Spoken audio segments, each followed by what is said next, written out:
Memes போடுகிறார்களே, பதிவு போடுகிறார்களே, நான் ஆமைக்கறி சாப்பிட்டேன், நான் இருந்து பூனைக்கறி சாப்பிட்டேன் என்று சொல்லி நாட்டை, உலகத்தை, உலக தமிழர்களை வஞ்சித்து ஏமாற்றி பச்சை பொய்களை சொல்லிக் கொண்டிருக்கக்கூடிய அந்த நபரினுடைய கட்சியை சேர்ந்தவர்கள் அவர்கள் பதிவு போட்டார்கள்.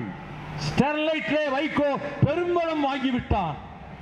இப்பொழுது நியூட்ரினோவிலே தன் மகனுக்கு 3% பங்குகள் வேண்டும் என்று கோரிக்கை வைத்துவிட்டு நடைபயணம் போகிறான் என்று 2 பேர் பெயரிலே அந்த பதிவு வந்தது.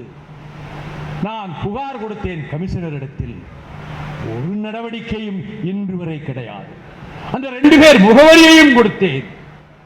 எனக்கு தெரியாதா?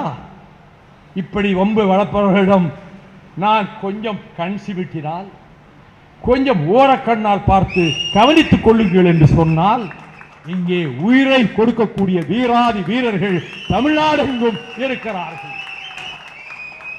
ஒரு நிமிடத்திலே தவிடுபடியாக்க முடியாதா? நான் 1000 ராணுவ வீரர்களின் துப்பாக்கி முனைகளுக்கு மத்தியிலே ஊடுருவி வந்தவன்.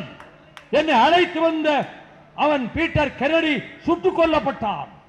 மரணத்தை அதன் பக்கத்திலே இருந்து தரிசித்தவன் வைகோ. அன்றே நான் முடிந்து போயிருக்க வேண்டும். தப்பி வந்தேன்.